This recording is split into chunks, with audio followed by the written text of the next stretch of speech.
Me friends and ఫ్యామిలీతో సరదాగా బయటకు వెళ్ళటానికి కారు లేదా అయితే వెంటనే ఈ నెంబర్కి కాల్ చేయండి. గంటకి ఒక 20,000 అట్లా తీసుకొని నేను పర్సన్స్ దగ్గరికి వెళ్తాను మేడం. పెళ్ళైన తర్వాత కూడా కంటిన్యూ చేసావా ఆ పని? చేశాను మేడం, నా పరిస్థితులను బట్టి నీ చేయాల్సి వచ్చింది. పరిస్థితులు పాడుగాను. నువ్వు నాకు ఎలాంటి శిక్ష చేసినా నేను తీసుకోగలుగుతావు, దయచేసి నన్ను వదిలేస్తాను. నువ్వు నాకు వద్దు అంటే మాత్రం నేను బ్రతకలేదు సార్. ఆల్రెడీ నేను చనిపోయిన శవాన్ని సార్, శవంతో కాపురం చేయాలనుకుంటున్నా సార్. తను పెద్ద సముద్రం లాంటి మనసు ఉండేటటువంటి భర్త వచ్చి ఓకే నేను ఎలాగ చేయట్లేదు, నువ్వు కూడా ఆ వ్యాపారం చేసుకోను అంటే కనుక అది వేరే విషయం. ఏ మొగుడు అంటాడు, ఏ మగాడు అంటాడు. నేను చేసింది నీ దగ్గర నాకు తప్పని నేను ఒప్పుకున్నాను కదా. రేపొద్దున జాబ్ ఏదో ప్రాబ్లం అవుతుంది, మళ్ళీ కంటిన్యూ చేస్తారా? నాకు నువ్వు కావాలి, నీతో లైఫ్ కావాలి అని చెప్పి నేను నిన్ను అడుగుతున్నాను కదా. అమ్మ దీనికి మాటలు లేవు, మాట్లాడుకోవటాలు లేవు.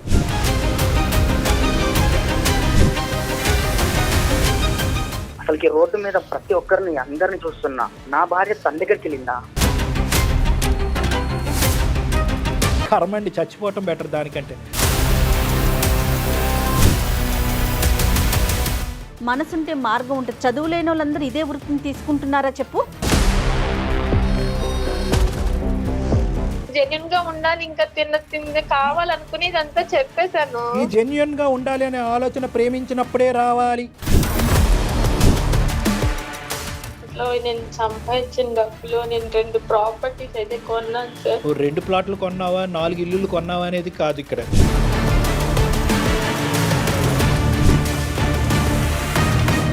ఇప్పుడు వచ్చేసి ఆ రక్తపు కూడం తినమంటే నా ఎలా సార్? ఉద్యోగం లేకపోతే అడుక్కుతునే వాళ్ళం మేడం. మాట్లాడే హక్కు కూడా నాకు లేదు. నమస్తే డాక్టర్ గారు. నమస్తే జయ గారు. సింధు అని మనకు ఒక అమ్మాయి మెయిల్ చేసిందండి. పెళ్ళి అయిపోయిన తర్వాత ఒక ఇష్యూని ఫేస్ చేస్తుంది. సో నా సంసార జీవితం ఏంటి, నేను ముందుకు వెళ్ళాలా వెనక్కి రావాలా నాకు అర్థం కావట్లేదు. సో అందుకని ఒకసారి మీతో మాట్లాడిద్దామని కాల్ చేస్తానండి. హలో, నమస్తే అండి సింధు గారా? అవునండి, ఎవరండి? నేను జయానండి, అందమైన జీవితం ప్రోగ్రామ్ నుంచి కాల్ చేస్తున్నాను. నాతో పాటు డాక్టర్ కళ్యాణ్ చక్రవర్తి గారు ఉన్నారు. మేడం నమస్తే. మేడం నమస్తే సార్. నమస్తే అమ్మ సింధు. మెయిల్ పెట్టారు కదా, ఒకసారి డాక్టర్ గారితో మాట్లాడతారా? మాట్లాడతాను మేడం. చెప్పినా ఏంటి సమస్య సింధు? నీ వయసు ఎంతమ్మా, పెళ్ళి ఎంతకాలం అయింది? నాకు 27 ఇయర్స్ సార్ ప్రజెంట్. ఓకే. నాకు మ్యారేజ్ అయ్యి 2 ఇయర్స్ అయింది. 2 ఇయర్స్ అయింది. 2 ఇయర్స్ అయింది సార్. మాది లవ్ మ్యారేజ్. అయితే మా హస్బెండ్ నన్ను చాలా బాగా చూసుకునేవాడు. ఫస్ట్ లో చాలా అంటే చాలా బాగా ఉండేవాళ్ళం. అసలు నాకు ఇట్లాంటి లైఫ్ వస్తుందని చెప్పి నేనైతే అసలు ఎక్స్పెక్ట్ చేయలేదు. బట్ తను సడన్ గా ఒక 4 months నుంచి నాతో అంటే అసలు ఎవరో తెలియని పర్సన్ తో ఉంటున్నాను అన్న ఇది ఫీల్ తో ఉంటున్నాడు సార్. నన్ను ఇగ్నోర్ చేస్తున్నాడు, బాగా దూరం పెట్టేస్తున్నాడు. మాట్లాడడానికి కూడా కష్టం అయిపోతుంది తనకి. ఇగ్నోర్ చేస్తున్నాడు, మాట్లాడట్లేదు, ఒక పరాయి వ్యక్తిలా చూస్తున్నాడు నిన్ను. చూస్తున్నాడు సార్. అడిగినా గానీ నీ పని ఇది, నా పని నాది అంటున్నాడు. తన కోసం నేను 2 times సూసైడ్ అటెంప్ట్ కూడా చేసుకున్నాను సార్ నేను. ఎందుకమ్మా సూసైడ్ అటెంప్ట్ ఎందుకు అంటే? తను ఇట్లా చేస్తుంటే నాకు అసలు ఉండబుద్ధి కావట్లేదు సార్. తను నాకు చాలా ఇచ్చేస్తున్నాడు. ఎందుకు ఇట్లా చేస్తున్నాడు? కారణం ఏం చెప్పలేదమ్మా? అడిగేవా కారణం ఏంటండి అని? బహుశా అడుగుంటారుగా మీరు సింధు. నాకు తల్లిదండ్రులు లేరు సార్, అండ్ తనకి కూడా పేరెంట్స్ లేరు. తను వాళ్ళ మావయ్య వాళ్ళ దగ్గర ఉంటాడు సార్. ఏం చేస్తుంటాడు? సంపాదన అది ఓకేనా? ఏం లేదు మేడం, అసలు ఏం లేదు. బట్ నాకు చెప్పడం అయితే నాకు జాబ్ ఉంది అని చెప్పి మ్యారేజ్ చేసుకున్నాడు. నేను కూడా చాలా హ్యాపీగా ఫీల్ అయ్యాను. కాదమ్మా సింధు, లవ్ మ్యారేజ్ అని చెప్తున్నారు కదా, అతను ఏం చేశాడు ఏంటి మరి? నిజం చెప్తున్నాడా అబద్ధం చెప్తున్నాడా తెలుసుకోలేకపోయారా మీరు? మేడం నేను అవన్నీ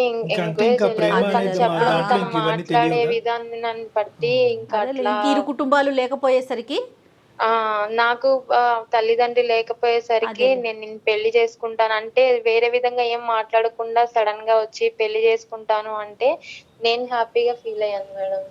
అదే ఇంకా హ్యాపీనెస్ లో అతను ఏంటి, అతను పూర్వపరాలు బ్యాక్గ్రౌండ్ ఏమీ చేయలేదు. వాస్తవానికి ఏంటంటే ఒక ఉద్యోగం లేనటువంటి అబ్బాయిని ప్రేమించి పెళ్లి చేసుకున్నావు నువ్వు. నువ్వు అవును సార్. నీ వంతు ప్రయత్నంగా నువ్వు ఏదో ఒక చిన్న ఉద్యోగం చేసుకుంటూ సంపాదిస్తున్నావు. అంటే నేను ప్రైవేట్ జాబ్ చేస్తున్నానని చెప్పి నేను తనకి అబద్ధం చెప్పాను. నేను గంటకి ఒక 20,000 అట్లా తీసుకొని నేను పర్సన్స్ దగ్గరికి వెళ్తాను మేడం. అయ్యో. అది మా తల్లిదండ్రులు లేని దాని మూలాన నాకు ఎవరు చూసేవాళ్ళు లేక నా పరిస్థితులను బట్టి నేను చేసుకోవాల్సి వచ్చింది. ఎప్పటి నుంచి ఇలాంటి పనులు చేస్తున్నావు? నేను ఒక 6 years నుంచి చేస్తున్నాను మేడం. అతను ఉద్యోగం చేయట్లేదు అన్నది నీకు తెలీదు, నువ్వు ఇటువంటి వ్యాపారంలో ఉన్నావని అతనికి తెలియదు కదమ్మా. తెలియదు సార్. కానీ ఆ వాస్తవానికి నిరుద్యోగం దాచిపెట్టే దానికంటే ఇలాంటి ఉద్యోగం దాచిపెట్టడం అన్నది, ఇలాంటి వ్యాపారం దాచిపెట్టడం అన్నది పెద్ద ఇష్యూ కదమ్మా. సార్ ఫస్ట్ మేము మ్యారేజ్ చేసుకున్నప్పుడు నేను పెళ్ళైతే నాకు ఇట్లాంటి ఇబ్బందులు ఏమి ఉండవు, నేను అసలు ఇట్లాంటివి చేయాల్సిన అవసరం ఉండదు, తను మంచిగా చూసుకుంటాడు కదా, తనకి జాబ్ ఉంది కదా, నాకు ఇంకా ఇట్లాంటి కర్మ ఉండదు అనుకొని నేను మ్యారేజ్ చేసుకున్నాను సార్. కానీ నాకు మ్యారేజ్ చేసుకున్న తర్వాత తెలిసింది ఏంటంటే తనకి అసలు ఏం లేదు సార్. తను వాళ్ళ ఇంటికి వెళ్తే తినడానికి ఫుడ్ కూడా లేదు సార్. మాకు మ్యారేజ్ అయిన తర్వాత తెలిసింది తనకి జాబ్ గానీ ఏమీ లేదు. మా ఫ్యామిలీ పరిస్థితి అంతంత మాత్రం, తను ఏం చెయ్యడు, జాబ్ కి సర్చింగ్ లో ఉన్నాడు అంతే సార్. అతని పేరేంటమ్మా? సింధు శేఖర్ సార్. శేఖర్ గారికి పెళ్ళైన తర్వాత జాబ్ వచ్చిందా? జాబ్ వస్తే ఎంతకాలం తర్వాత రీసెంట్ గా వచ్చింది సార్. 4 months అవుతుంది, 4.5 months అవుతుంది. తనకి జాబ్ వచ్చింది అని తెలిసినప్పుడు నేను వెంటనే ఈ విషయం తనతో షేర్ చేసుకున్నా. నేను ఇంక తప్పు చేయకూడదు, ఇప్పుడు దాకా చేసింది కాదమ్మా సింధు, ఇంకొక చిన్న విషయం. ఇప్పుడు నువ్వు పెళ్ళైన తర్వాత కూడా కంటిన్యూ చేసావా ఆ పని? చేశాను మేడం. నా పరిస్థితులను బట్టి చేయాలి. నీ పరిస్థితులు పాడుగాను. ఏమ్మా ఏదన్నా చేసుకోవచ్చు కదమ్మా. ఒక ఆడపిల్ల, ఒక తెలివైన ఆడపిల్ల, వినటానికి చదువుకున్న అమ్మాయిలా ఉన్నావు, తెలివైన అమ్మాయి కూడా లేదు సార్. ఏమన్నా చేయడానికి నాకు వేరే ఏం తెలియదు సార్. అమ్మ నీకు నువ్వేంటంటే అక్కడ గంటకి 20,000 అనే ఫిగర్ చూస్తున్నావే తప్ప నీతిగా బతకాలి, అట్లీస్ట్ పెళ్ళి అయిన తర్వాత అంతా నీతి న్యాయంగా బతకాలి, ఒక భర్తకి తగినట్టుగా బతకాలి. ఓకే, మీ ఆయన ఉద్యోగం చేయట్లేదు, అట్లీస్ట్ నేను మంచిగా చూసుకునేవాడా? నన్ను చాలా బాగా చూసుకునేవాడు సార్. దాంట్లో మాత్రం నాకు ఎట్లాంటి ప్రాబ్లం గానీ అట్లా అంత మంచిగా చూసుకున్నాడు కాబట్టి ఏ రోజైనా కూడా ఈ గుట్టిప్పితే కనుక అది కూడా యాక్సెప్ట్ చేసేస్తాడని అనుకున్నావు. వాస్తవానికి 4 నెలలు బట్టి అతను యాక్సెప్ట్ చేయలేదు. మంచోడు. ఒకవేళ నా తల్లిదండ్రి ఉన్నా గానీ నన్ను ఇంతలా అర్థం చేసుకోరేమో. తను అంత బాగా చూసుకున్నాడు, అంత బాగా అర్థం చేసుకుంటున్నాడు. ఇంకెంతకన్నా ఏం కావాలి లైఫ్ కి? తనకి చెప్పేద్దామని చెప్పి నేను ఇంకా తన దగ్గర ఓపెన్ అయ్యి చెప్పేశాను సార్. అంటే చెప్పేద్దామనే ఉద్దేశంతో చెప్పావా, లేదంటే పని ఆపేద్దామనే ఉద్దేశంతో చెప్పావా? తనకి చెప్పిన రోజు నుంచి నేను అసలు ఏం చేయట్లేదు సార్. తనకి ఎప్పుడైతే జాబ్ వచ్చిందో అప్పటి నుంచి నేను ఇట్లాంటివన్నీ ఆపేసి తన ముందు అంటే నా గురించి బయట వాళ్ళు చెప్పేదానికన్నా నేను తన ముందు నా చెప్పడం మంచిది, తను నన్ను అర్థం చేసుకుంటాడని ఒక్క నమ్మకంతో నేను చెప్పాను సార్. నిజంగా అమ్మ, నువ్వు ఇలాంటి పని చేస్తూ కుటుంబాన్ని పోషిస్తున్నావు అనే అంశం అతను తెలిస్తే 2 సంవత్సరాల్లో కాదు 2 నిమిషాల్లో ఉద్యోగం సంపాదించి ఉండేవాడే మాత్రం. ఎందుకంటే ఇంత పరువు తక్కువ పని ఏ మగాడు యాక్సెప్ట్ చేయనటువంటి మగాడైనా అటువైపు ఆడదైనా ఎవరైనా కూడా యాక్సెప్ట్ చేయనటువంటి ఒక భయంకరమైనటువంటి అంశం చేస్తూ ఇలా కుటుంబాన్ని పోషించడం వెనకాతల బహుశా నీకు అదే ఆనవాయితీ, అదే పద్ధతి, అదే అలవాటైందేమో అని అనుకుంటారేమో. కానీ ఇల్లు గడవట్లేదు, భర్త ఉద్యోగం చేయట్లేదు కాబట్టి నేను కష్టపడుతున్నాను, చెమటోడ్చి చేస్తున్నానని ఎవరు అనుకుంటారమ్మా? నీ దానికి ఎక్కడ నీకు మార్కులు పడతాయి? నువ్వు చేసే పనికి ఎప్పటికైనా పడతాయా? ఎవరన్నా హర్షిస్తారా? మార్కులు పడతాయి కాదని కాదు సార్, నాకు తెలిసింది ఇది ఒక్కటి. ఎందుకంటే సార్ నేను ఇది 6 years నీకు తెలిసిన పని అమ్మ, నీకు తెలిసినటువంటి పని నేను చెప్పేటటువంటి పాయింట్ కూడా ఇప్పటికైనా ఒక 2 నిమిషాలు ఆలోచించండి. 4 నెలలు బట్టి నా భర్త మాట్లాడలేదు, ఎవరో అన్నట్టుగా నన్ను చూస్తున్నాడు, పట్టించుకోవట్లేదు అంటే కనుక నీకు ఇచ్చేటటువంటి పనిష్మెంట్ బహుశా నీ భర్త చాలా చిన్నదే ఇచ్చాడని అనిపిస్తుంది. దీనికంటే 100 రెట్లు భయంకరమైనటువంటి పనిష్మెంట్ ఇస్తారు. ఒక్క నిమిషం కూడా నీ కళ్ళెదురుకుంటా నిలబడరు, లేదంటే అతను నీ కళ్ళెదురు అతను నిన్ను ఉంచుకోడు. కానీ ఇక్కడ ఆ మనిషికి ఎంతో ఓపిక, ఓర్పు ఉంది, అదృష్టం బాగా లేక ఉద్యోగం రాలేదే అని అనిపిస్తుంది. కానీ నువ్వు ఇక్కడ చూసేది ఏంటంటే గంటకి 20,000 ఉద్యోగం చూస్తున్నావు. నేనేమంటున్నానంటే నెలకి 20,000 ఉద్యోగం దొరుకుండేది కదా నీకని అడుగుతున్నా. నువ్వు గట్టిగా వెతుకుంటే కనుక 6 సంవత్సరాల పాటో లేదంటే 7 సంవత్సరాల పాటో నువ్వు గంటకి 20 అంటే కనుక నెలకి నువ్వు ఎంత సంపాదిస్తున్నావు అనేది నేను అడగను, అడిగితే కూడా బాగుండదు. నేను సంస్కారవంతుడిని, నేను ఆ మాట అడగను. ఇక్కడికి వెళ్ళినా నాకు జాబ్ అనేది ఎవరు ఇవ్వట్లేదు. ఇంకేస్ బయట తెలిసిన వాళ్ళు అది పూర్తిగా నీ ప్రయత్న లోపమేనమ్మా. అమ్మా, మీ ఆయన అదృష్టం లేక ఉద్యోగం రాలేదు, అతను అలా కష్టపడ్డాడు. నీకేంటంటే నీకు థ్రెషోల్డ్ ఎక్కువయ్యి, అంటే నీకు కావలసినటువంటి డబ్బు ఏ లెవెల్ సంపాదన అయితే నీకు బాగుంటుందనే ఆలోచనతో నువ్వు ఇతరత్ర చిన్న డబ్బులు వచ్చి నీతిగా బతికేటటువంటి అంశాలు వచ్చి, అంటే ఇలాంటి పనులు చేసే వాళ్ళంతా నీతిమాలిన వాళ్ళని నేను అన్ను. అది కూడా వాళ్ళ అవసరం రీత్యా అది ఒక విధమైనటువంటి ఒక కష్టం, ఒక విధమైనటువంటి వ్యాపారం. కానీ ఏదైతే పెళ్లి తర్వాత ఈ కారణం చెప్తూ నువ్వు కంటిన్యూ చేస్తున్నావు చూడు, దాన్ని నీతిమాలినటువంటి పని అని నేను అంటున్నా. ఎందుకంటే ఆ పని చేసుకునేటటువంటి వాళ్ళు అందరూ కూడా ఏదో సుఖానికో సంతోషానికో చేయరు, వాళ్ళ పట్టకూడు గురించి చేస్తారు. అది కూడా ఒక వ్యాపారం.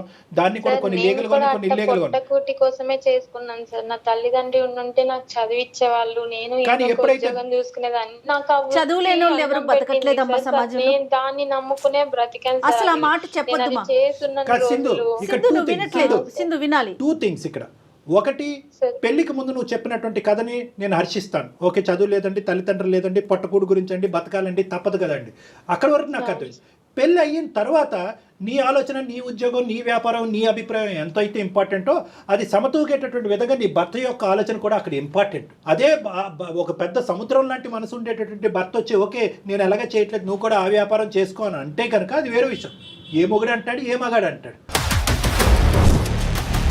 నేను ఇందాక అన్న మాట మళ్ళీ ఒకసారి రిపీట్ చేస్తున్నాను. నువ్వు నిజంగా ఇలా పక్కదో పట్టి ఈ విధమైనటువంటి వ్యాపారం చేసేటటువంటి క్రమం అయితే కనుక ఒక 2 minutes చాలు అతను ఉద్యోగం సంపాదించడానికి. వెళ్ళి రిక్షా లాగేస్తాడు, లేదంటే ఆటో నడిపేస్తాడు. కానీ నువ్వు అలా అనుకోలేదు. అడుక్కొని తీసుకొచ్చైనా భార్యని బతికించుకోవాలనుకుంటారు. మనసుంటే మార్గం ఉంటుంది. చదువు లేని వాళ్ళందరూ ఇదే వృత్తిని తీసుకుంటున్నారా చెప్పు? సమాజంలో చదువు లేని వాళ్ళు లేరా? అదే నీకు ఒక వృత్తి కింద అయిపోయింది అంతే. ఇంకా అంతకు మించి నువ్వు బయటికి రాలా, ఆలోచించలా.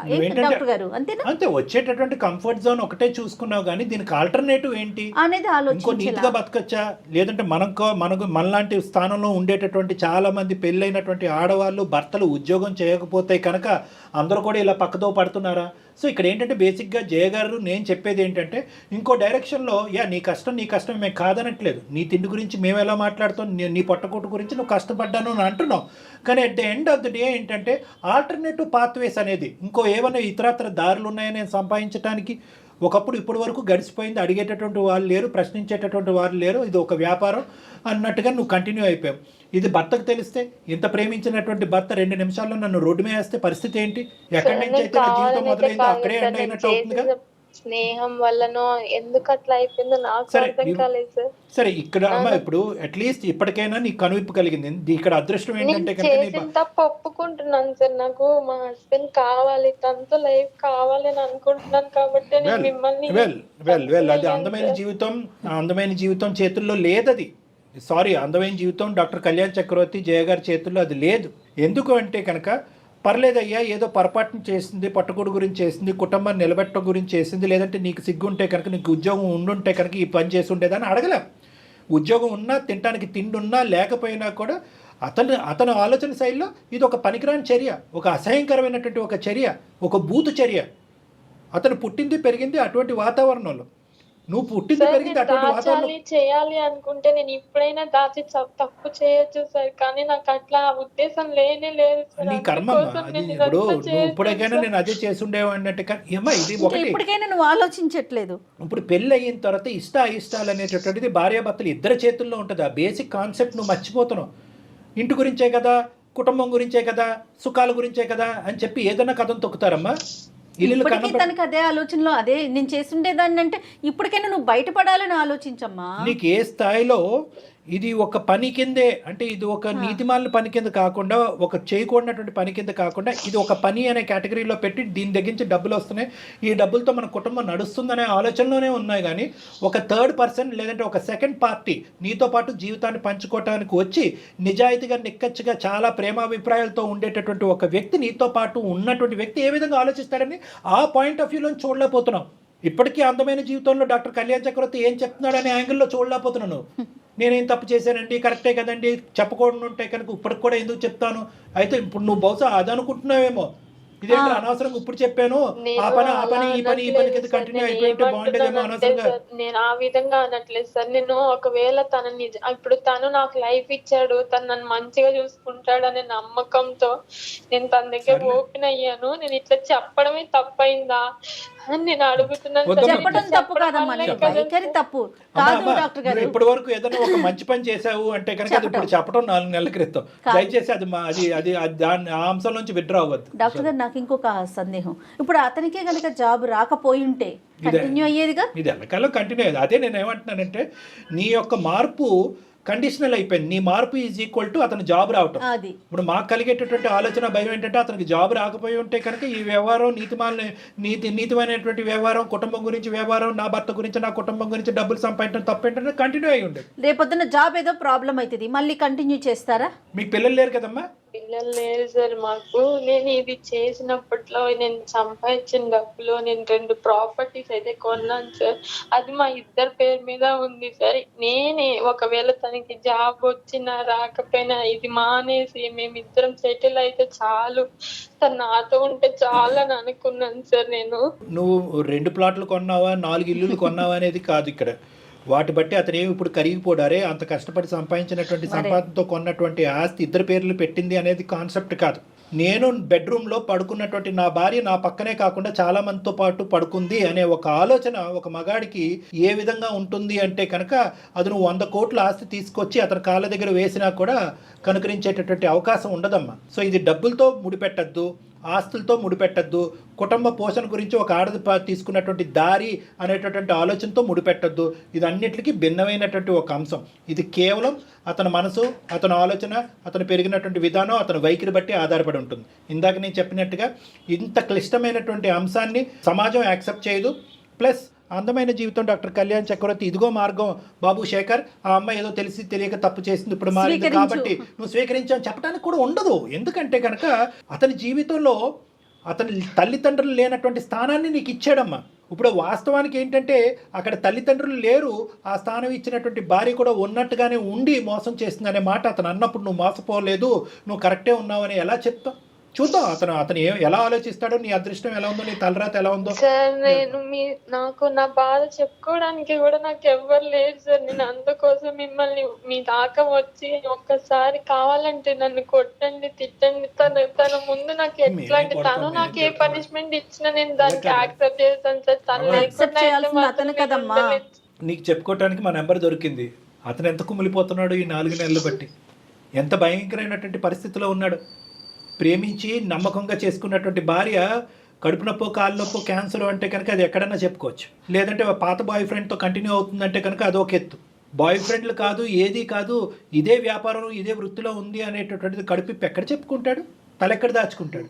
అతని పరిస్థితి చూస్తుంటే ఇంకా భయం వేస్తుంది. నువ్వేంటంటే నా మొగుడిని కాపాడి నా పెళ్లిని కాపాడిని అంటున్నాడు. అతని మానసిక పరిస్థితిని ఫస్ట్ కాపాడిన తర్వాత నిన్ను నీ పెళ్లిని కాపాడుతావు. అర్థమైందమ్మా? ఇక్కడ అతను బాధితుడు, అతను విక్టిమ్, నువ్వు బాధితురాలు కాదు, అతని పేషెంట్.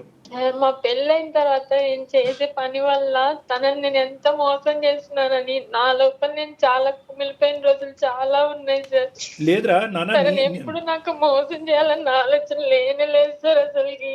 కదమ్మా, ఇక్కడ డిప్రెషన్ ఉంటే ఎవరికి ఉండాలి, ట్రీట్మెంట్ అవసరం అయితే అర్జెంటుగా ట్రీట్మెంట్ ఎవరికి ఇవ్వాలి, సూసైడ్ చేసుకునే ఆలోచన ప్రధానంగా ఎవరికి ఉంటుందో చెప్పు నువ్వు నాకు. ఇక్కడ నీకా నీ భర్తగా రావాలి సార్. కానీ ఒకటి నేను ఈ భయంకరమైనటువంటి వార్త చెప్పిన తర్వాత నా భర్త ఎంత మనస్తాపం చెందాడో, ఎంత భయంకరమైన పరిస్థితిలో ఉన్నాడో డాక్టర్ గారు దయచేసి అతను కాపాడండి అని ఫస్ట్ అడుగు. తర్వాత నీ బయటికి వెళ్తున్న ప్రతిసారి నేను తనని ఫాలో కూడా అవుతున్నాను సార్, ఎక్కడికి వెళ్ళిపోతున్నాడు ఏంటి అని. ఎంత ఫాలో అవుతావులే కానీ సరే. ఇప్పుడు ఏమంటావు, ఎందుకు మాకు ఈమెయిల్ పంపించావు, ఏం చేయగలం అనే ఆలోచనతో? సార్ మీరు ఒక్కసారి తనతో మాట్లాడి నాకు కొంచెం మా ఇద్దరిని కలపండి సార్, నాకు తను కావాలి సార్.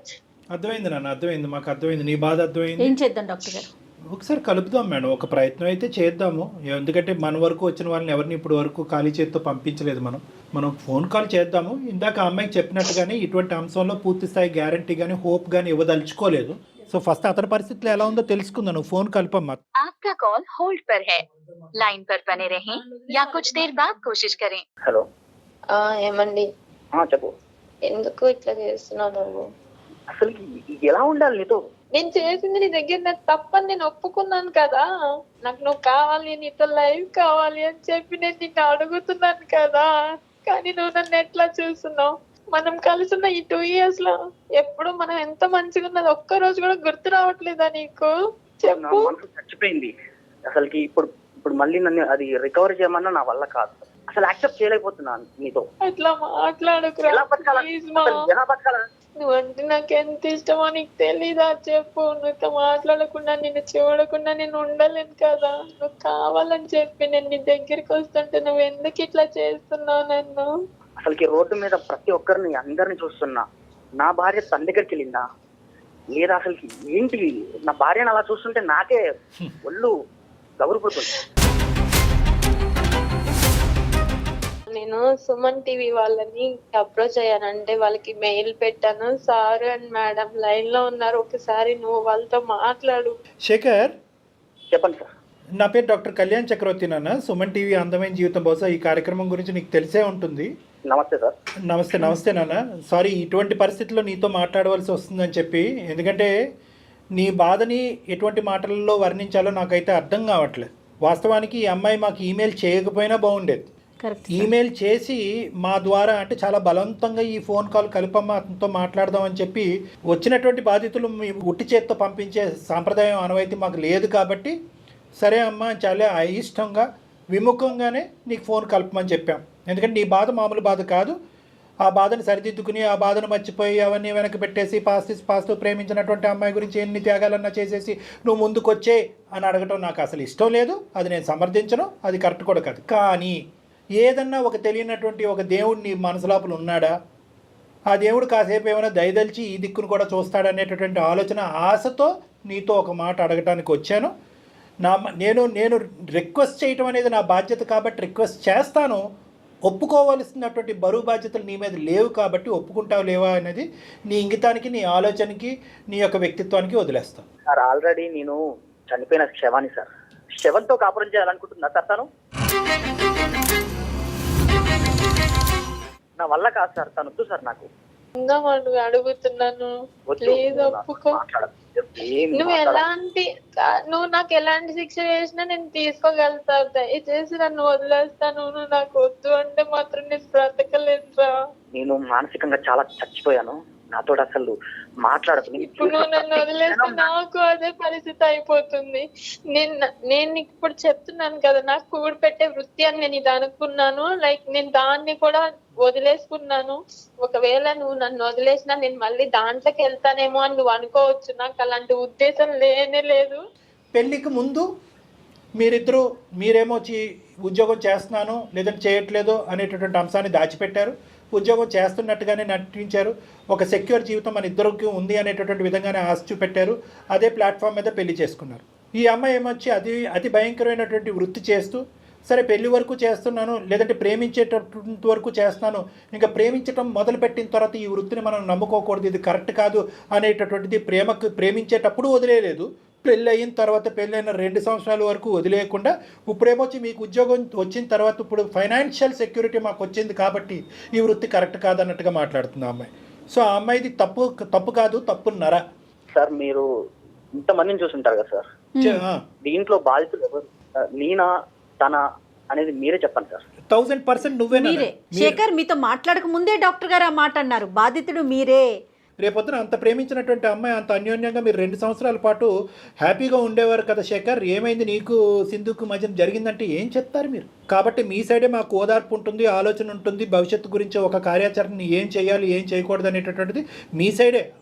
ఏం చేద్దాం అనుకుంటున్నారనేది చెప్పండి సార్. నేను ఎలాగైనా అమ్మాయికి లైఫ్ ఇద్దాం అనుకున్నాను సార్, కానీ ఇద్దరికి తెలియదు కదా సార్. తను నాకేం చెప్పలేదు అప్పటికి. ఇప్పుడు వచ్చేసి ఆ రక్తపు కూడా తినమంటే ఎలా సార్? నా వల్ల కాదు సార్. తనతో నేను బతకలేను సార్, నేను కలిసి ఉండలేను. కరెక్టే. అది that is point is very clearly made. అది మాకు అర్థమైంది. అది మీ ఇష్టానికి వదిలేస్తున్నాం. కానీ నేను చెప్పేది ఏంటంటే ఒక చిన్న గోరంత దీపానికి సంబంధించినటువంటి ఒక ఆలోచన చెప్తున్నాను నేను. లేదు సార్, ఆమె నా దగ్గరకు వస్తుంటే ఏదో నా మైండ్ యాక్సెప్ట్ చేయట్లేదు సార్. ఇంకే విధంగా చెప్పినా కూడా అబ్బాయికి జెన్యూన్ గా ఉండాలి. ఇంకా తిన్నతో నేను కావాలనుకుని ఇదంతా చెప్పేశాను. ఈ జెన్యూన్ గా ఉండాలి అనే ఆలోచన ప్రేమించినప్పుడే రావాలి. ఎస్. అప్పుడు వరకు నీ వృత్తి ఏంటి, నీ ఆలోచన ఏంటి, అంతకుముందు నువ్వు ఏమేమి వ్యాపారాలు చేసావు అనేటటువంటిది సార్ నాకు బహుశా పెళ్ళైన నెక్స్ట్ డే నుంచి నేను ఎంత చేయకూడదని ఫిక్స్ అయ్యాను సార్. నాకు పెళ్ళైన రోజు నుంచి నా పెళ్ళైనప్పుడు నాకు తెలిసింది సార్, కనీసం అక్కడికి వెళ్తే తినడానికి కూడా లేదని. నువ్వు ఇప్పుడు మారేవు అనే దాన్ని మేము హర్షించేటటువంటి విధంగా అబ్బాయికి చెప్పాలి అనుకుంటుంటే నువ్వు పెట్టుకున్న విస్తరణలో నువ్వే ఉమ్మేసుకుంటున్నావు. అదే ఇప్పుడు మొత్తం ఉండేటటువంటి గుట్టును ఇప్పుడు బయటకు చెప్పడం వల్ల ఒక పెద్ద ఘనకార్యంగా అనుకుంటున్నావు. కానీ 2.5 సంవత్సరాలు దగ్గర 3 సంవత్సరాలు ప్రేమించుకున్నప్పుడు 1 year, పెళ్ళైన తర్వాత 2 years, 3 సంవత్సరాల పాటు ఒక భయంకరమైనటువంటి నిజాన్ని దాచిపెట్టి ఏ మగాడు యాక్సెప్ట్ చేయనటువంటి ఒక భయంకరమైనటువంటి అంశాన్ని 2 సెకండ్లలో మర్చిపోమంటున్నావు. నువ్వు చెప్పిన దానికి 100 మార్కులు వేస్తున్నావు, అతను పడేటటువంటి బాధకి 1 మార్క్ కూడా వేయట్లేదు నువ్వు. ఇప్పుడు తనకి ఏదైనా అనిపిస్తే అది నా మొహం మీద చెప్పాలి సార్. అట్లా తను చూసే విధానం నాకు ఎట్లా అనిపిస్తుంది అంటే దీనికి మాటలు లేవు, మాట్లాడుకోవటాలు లేవు. ఏ మగాడైనా నువ్వు అతని స్థానంలో నిలబడి ఆ వ్యభిచారం అదేటటువంటి కార్యక్రమంలో అతను ఉంటే కనుక తినడానికి డబ్బులుంటే చాలు కదా, ఏం పని చేస్తున్నాను అనేది అవసరం అనేటటువంటి లెక్క అతను చెప్తే కనుక నువ్వు యాక్సెప్ట్ చేస్తావా?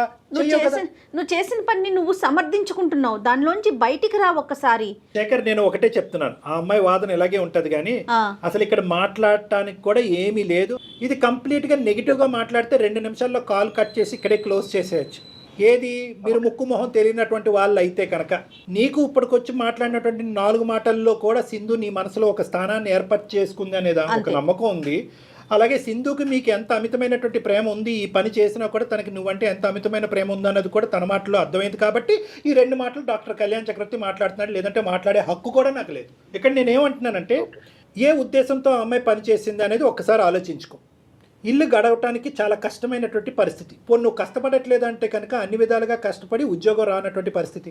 ఈ అమ్మాయికి ఏ డిగ్రీ, ఏ చదువు లేదు, ఏ క్వాలిఫికేషన్ లేదు, తను పుట్టేగి తను ఎప్పుడు ఏ ఉద్యోగం చేయలేదు. వ్యాపారంగా ఇది మొదలుపెట్టిన కాడి నుంచి ఏదో డబ్బులు వస్తున్నాయి కాబట్టి ఇదే నమ్ముకుని ఇంకో యాంగిల్లో చూడనటువంటి పరిస్థితి. ఆ అమ్మాయి ఏమనుకుంది అంటే కనుక అక్కడ వెళ్ళి ఆ వృత్తిని ఏదో ఆనందించట్లేదు. వృత్తి చేసినప్పుడల్లా కుంగిపోతూ బాధపడుతూనే చేసింది. ఎందుకు అది చేయకపోతే కనుక ఇల్లు గడిచేటటువంటి పరిస్థితి లేదు. మీరేమొచ్చి ఉద్యోగం చేస్తున్నాను అనేటటువంటి అబద్ధంతో పెళ్లి చేసేసుకున్నారు మీరు. పోనీ అప్పుడే నిజాయితీగా మీరు మాట్లాడుంటే కనుక ఆ అమ్మాయి కూడా నిజాయితీగా ఈ అంశం చెప్పుండేదేమో. కానీ మీరు దాచిపెట్టారు, తను దాచిపెట్టి. సరే, అది పెద్ద గీత ముందు చిన్న గీత. ఇందాక నేను అన్నట్టుగా ఏంటంటే బహుశా ఈ అమ్మాయి ఈ వృత్తి చేయకుండా ఉండుంటే కనుక మీరు ఇలా అబద్ధం ఆడి ఉద్యోగం చేయకుండా పెళ్లి చేసుకుని ఉంటే కనుక ఏమయ్యా, నువ్వేం మగాడవయ్యా, ఏ ఉద్యోగం చేయకుండా ఒక ఆడపిల్లను మోసం చేసి ఎలా పెళ్లి చేసుకుంటావయ్యా? ఆల్రెడీ తల్లిదండ్రులు లేనటువంటి ఆడపిల్లని ఈ విధంగా మోసం చేస్తావా? భర్త అనేటటువంటి స్థానం కాకుండా తల్లిదండ్రులు లేనటువంటి స్థానాన్ని కూడా నీకు ఇచ్చింది, అదేవిధంగా తల్లిదండ్రులు లేనటువంటి స్థానాన్ని నువ్వు అమ్మాయికి ఇచ్చావు, అది వేరే విషయం అని అనుండేవాళ్ళు. కానీ ఈరోజు ఈ అమ్మాయి ఆ పని చేయటం వల్ల నువ్వు ఉద్యోగం చేయకుండా దొంగచాటును వచ్చి పెళ్లి చేసుకునేటటువంటి అంశం ఈరోజు కప్పడిపోయింది. కానీ నేను అయినా కానీ దీన్ని నీ సైడే మాట్లాడుతున్నాను. 1 ఇంచు అటువైపు కూడా ఆలోచించమంటున్నాను. ఉద్దేశం ఏంటి? ఉద్యోగం లేకపోతే ఇలాంటి వ్యాపారాన్ని ఎంచుకుంటారా సార్? చెప్పండి. అయినా కానీ నేను సమర్థించట్లేదు. కానీ తన ఉద్దేశం, తను పుట్టెరిగి తన ఆలోచనకు తెలిసినంత వరకు సంపాదనకు ఉండేటటువంటి ఏకైక దారి అదే అని చెప్పి పెళ్లికి ముందు ప్రేమించినప్పుడు పెళ్లి తర్వాత కూడా అదే నమ్ముకుని అదే అందులోనే కొట్టుకుపోయింది పిచ్చి మహాతల్లి. ఇప్పటికి కూడా ఏమంటుంది, తనకి ఇప్పటికి కూడా ఇందాకటి నుంచి మనం మాట్లాడుతున్నాం, తను చేసేటటువంటి వ్యాపారాన్ని తప్పు పట్టట్లేదు తెలుసా? తల్లిదండ్రులు లేకపోయినా ఒక పూట తిండి దొరుకుతుందో లేదో అనేటటువంటి ఆలోచనలో ఉన్న అమ్మాయికి తన శరీరాన్ని అమ్ముకుని అదే తిండి పెట్టింది. కాబట్టి ఇప్పుడు కూడా అమ్మాయి ఆ వృత్తి మీద వేలెత్తి చూపెట్టట్లేదు. అయితే ఇప్పుడు ఏంటంటే నిజంగా ప్రేమతోనే ఒక బాధ్యతతోనే మీ ముందుకు వచ్చింది ఆ అమ్మాయి. తన సుఖాలు సంతోషాల గురించి కాదు కదా. ఒకప్పుడు తన ఉద్యోగం చేయకపోతే ఇల్లు ఎలా గడుస్తుంది, ఇటువంటి ఆలోచనతో వచ్చింది తన ముందుకి. సరే, ఇటువంటి కాన్సెప్ట్కి, ఇటువంటి రీజనింగ్కి ఎన్ని మార్కులు పడతాయో నాకు తెలియదు. మీ ఇష్టం అండి, డెసిషన్ మీ ఇష్టం. Decision is absolutely yours. మేము ఎప్పుడు కూడా అందమైన జీవితంలో ఇంతవరకు కూడా ఇంత చాయిస్ లేదండి. డాక్టర్ గారు ఒక సలహా ఇస్తారు. కానీ నేను చెప్తున్నట్టుగా జయ గారు, మీరు బాధితులు అంతే. మీరు పడరానటువంటి బాధలు పడ్డారు, అనుభవించకూడనట్టు కష్టాలన్నీ అనుభవించారు. ఇందాక ఒక్క మాట అన్నారు, రోడ్డు మీద ఒక మగాడు వెళ్ళిపోతుంటే కనుక వీడితో కూడా పడుకుందని ఆ భార్య అనేటువంటి కర్మండి, చచ్చిపోవటం బెటర్ దానికంటే. సో నేనేమంటున్నానంటే ఇందాక నేను అన్నట్టుగానే ఇది పూర్తిగా మీ నిర్ణయం అని చెప్పి మేము కన్ఫ్యూజ్ చేస్తున్నామని మీరు అనుకుంటే కనుక మా క్లినిక్ ద్వారాలు ఎప్పుడు తెరిచే ఉంటాయి. మీరు కావాలంటే రావచ్చు, కూర్చోవచ్చు, మాట్లాడచ్చు. సో కంప్లీట్గా ఇది మీ చాయిస్. ఒక్క 2 నిమిషాలు నేను మాట్లాడాలను. అయ్యో తప్పకుండా. అసలు నేను మా మామ కూతురు చేసుకుందాం అనుకున్నా మేడం. కానీ ఇంకా నేను లవ్ చేశాను కాబట్టి విగ్రహత అలా మారింది కాబట్టి చేసుకోవాల్సి వచ్చింది. కాకపోతే అమ్మాయి ఉద్యోగం లేదనే సాకును చూపిస్తోంది, కానీ మీరు ఇందాక చెప్పారు చూడండి, పెద్ద గీత ముందు చిన్న చుక్క అండి ఉద్యోగం లేకపోవటం అనేది. దాన్ని దీంతో కంపేర్ చేయటాకే లేదు. సరే, ఉద్యోగం లేకపోతే అడుక్కుతునే వాళ్ళం మేడం, లేదంటే ఏదో ఒకటి చేసేవాళ్ళం. కానీ ఇలాంటి వ్యాపారంలో దిగుతుందని ఎవరు అనుకుంటారు మేడం? మీరు చెప్పండి మేడం. నిజం శేఖర్ గారు, అది చాలా బాధాకరం అనిపిస్తోంది. అమ్మాయి తెలిసి చేసిందా? నేను ఇంకా చేయనని చెప్తున్నాను కదా. ఒకవేళ నువ్వు నన్ను వదిలేస్తే నేను చచ్చిపోవడం తప్పించి నాకు వేరే దారి లేదురా. ప్రేమ అనేటటువంటిది ఇదివరకటి ప్రేమలాగా ఉండాలి, అది న్యాచురల్ గా పునరావృతం అవ్వాలి. ఇక్కడ థ్రెట్ వల్ల నేను చచ్చిపోతాను లేక బెదిరించొద్దు. అతను బాధితుడు, అతను అనుభవిస్తున్నటువంటి బాధ నీకంటే 100 రెట్లు ఎక్కువ ఉంది. ఎందుకంటే ప్రేమించినటువంటి అమ్మాయిని ఉంచుకోవాలా, లేదంటే ప్రేమించి మోసం చేసి తప్పుదోరలో వెళ్ళి ఇదే వృత్తిగా నమ్మినటువంటి అమ్మాయిని వదులుకోవాలా అనేటటువంటి సందిగ్ధ పరిస్థితిలో అతను ఉన్నాడు. అతనికి సమయం కావాలి, నువ్వు అది అర్థం చేసుకోవాలి. నువ్వు థ్రెట్ చేసి బ్లాక్మెయిల్ చేసి భయపెట్టేటటువంటి దొద్దు. నువ్వు ప్రేమించినటువంటి నీ భర్త ఎలాంటి వ్యక్తి అనేది 2 ఇయర్స్ పాటు నీకు చూపెట్టాడుగా, ఒక మంచి వ్యక్తిగా. ఇప్పుడు నీకు అర్థమైంది నువ్వు ఎటువంటి వ్యక్తిని పోగొట్టుకుంటావు. నేను మళ్ళీ కోరుకునేది, నేను ఇంత తిన కోసం ఇంత దిగజారి ఇంత ఆర్గ్యూ చేసేది నేను దానికోసమే సార్. నాకు తల్లిదండ్రి లేని లోటు తీర్చాడు. తల్లిదండ్రి ఉంటే ఆ ప్రేమ ఎలా ఉంటుందో తను చూపించాడు. అంత ప్రేమ చూపెట్టినటువంటి వ్యక్తి ఈ అంశం తెలిస్తే కనుక ఏమవుతాడు అనే 0.1% నువ్వు ఆలోచించుంటే కనుక ఈ రోజు ఈ ఎపిసోడ్ ఈ మాట్లాడుకోవటం కూడా అక్కర్లేదు. వేరే వ్యక్తి పక్కన నేను పడుకుంటున్నాను, అదే రాత్రి మళ్ళీ నా భర్త పక్కన పడుకుంటున్నాను, ఇది వాస్తవం, ఈ నిజం తెలిస్తే కనుక నా భర్త ఉంటాడా లేదా అన్నది కాదు, బతుకుంటాడా లేదా అనేది ఆలోచించుంటే కనుక ఈరోజు మనకి ఎపిసోడ్ అక్కర్లేదు. నీ ఆలోచన అనేది చాలా లేట్గా వచ్చింది. ఇప్పటికి కూడా నువ్వేమంటున్నావు అంటే కనుక చెప్పకుండా ఉండుంటే ఏం చేసి ఉండేవాడు? నువ్వు చెప్పకపోతే ఇంకొకరు చెప్పేవారు అప్పుడు. కానీ అది మోసం చేయటం కదా, అది మోసం. అసలు నువ్వు చెప్తావా, ఇంకొకరు చెప్తారా? తర్వాత పచ్చి మోసం కదమ్మా అది. భార్యాభర్తల ఇవన్నీ కాసిందు బంతి అతని కోర్టులో ఉంది. అతను ఇట అనేటటువంటి నిర్ణయం తీసుకోలేదు. ఇక్కడ మాట్లాడినా నా క్లినిక్ వచ్చినా అతన్ని బలవంతం పెట్టేటటువంటి ఉద్దేశం నాకు లేదు. ఒకటి కాకపోతే 100 రోజులైనా అతను ఈ నిర్ణయం తీసుకోవడానికి అతను అవకాశం ఇవ్వాలి. అతను నిర్ణయం తీసుకునేటటువంటి క్రమంలో మీరిద్దరు ఒకే రూఫ్ కింద ఉంటారా, ఒకే ఇంట్లో ఉంటారా, విడివిడిగా ఉంటారా అనేది ఆలోచించుకోండి. అది కూడా మనం ఒకసారి క్లినిక్ కౌన్సిలింగ్కి వచ్చాక మనం మాట్లాడుకుందాం. అప్పటి వరకు అతని మీద బలప్రయోగం చెయ్యొద్దు, బలవంతం పెట్టద్దు. అటువంటి ఆలోచన కూడా నువ్వు విరమించుకో. ఎందుకంటే ఆల్రెడీ అతను చాలా సఫర్ అవుతున్నాడు. 1కి 100 సార్లు నేను బతుకును, నేను చచ్చిపోతాను నువ్వు అంటాం కాదు. అతను బ్రతుకుంటాడా, సూసైడ్ చేసుకుంటాడా ఈ డిప్రెషన్లో అనేది నాకు భయంగా. సో కాబట్టి అతను స్వేచ్ఛగా ఒక నిర్ణయం తీసుకునేదానికి ఒక అవకాశం ఇవ్వు ప్లీజ్. ఇది నీకు నా రిక్వెస్ట్. నువ్వు 2 ద్వారాలు తెరిచి ఉంచాలి. మంచి జరిగితే మంచి జరుగుతుంది, ఇంకోటి జరిగినా కూడా మంచిదే. కలిసి ఉన్నా మంచిదే, కలిసి లేకపోయినా కూడా మంచిదే. దిశ ఏంటి, ఫ్యూచర్ ఏంటి, నీ భవిష్యత్తు ఏంటి, తన భవిష్యత్తు ఏంటి, తన భవిష్యత్తు అనేటటువంటిది నువ్వు తీసుకున్న నిర్ణయం బట్టి తనకు కౌన్సిలింగ్ ఇస్తాను. ఓకే, ఇద్దరు కలిసి అయితే మాత్రం రాకండి. ఫస్ట్ నువ్వురా, నీ ఆలోచన ఏంటి, నువ్వు ఏ దారిని తీసుకున్నావు, ఏ దారిని ఎంచుకున్నావు అనే దాన్ని బట్టి ఆ అమ్మాయికి తర్వాత నేను కౌన్సిలింగ్ చేస్తాను. ఎందుకంటే ఇక్కడ పెద్దలు ఇన్వాల్వ్ చేయడానికి లేదు, ఇరువైపులో తల్లిదండ్రులు లేరు. ఓకే ఓకే అమ్మా సింధు, ధైర్యంగా ఉండు. ఇది అసంపూర్తిగా అనిపించినా కూడా చాలా మందికి దీనికి ఏంటంటే ఇక్కడ అస్సలు ఇలా చెయ్యి బాబు అని సజెషన్ ఇవ్వడానికి కూడా మనకు లేదు, హక్కు లేదు. సజెషన్ ఇలా చెయ్యి అనేది కాదు. మనం ఇక్కడ చేయవలసింది ఏంటంటే ఆ అబ్బాయికి ఒక గైడెన్స్ ఇవ్వాలి, ఒక ఓదార్పుని ఇవ్వాలి, ఒక మోరల్ సపోర్ట్ ఇవ్వాలి. ఆ అబ్బాయి తీసుకోబోయే నిర్ణయాలు, మార్గాలు సరైనటువంటిదా కాదా భవిష్యత్తులో అనేటటువంటి దాన్ని ఒకటి చూడాలి. మానసిక వేదన నుంచి ఆ అబ్బాయిని బయటికి లాగాలి. అక్కడ తీసుకునేటటువంటి నిర్ణయం బట్టి ఈ అమ్మాయికి కూర్చోపెట్టి, అమ్మాయి ఇదమ్మా నువ్వు ఏదైతే జరిగిందో జరిగిపోయింది, ఇక ముందు నుంచి ఏదైతే నిజం, ఏదైతే భవిష్యత్తు నీ కళ్ళెదురుగుతుంటో కనిపిస్తుందో దాన్ని ఆచరించుకుంటూ ముందుకెళ్ళటం తప్ప నీకు దారి పరిష్కారం లేదని చెప్పాలి. రైట్ కళ్యాణ్ గారు. Thank you Jagan. నమస్తే.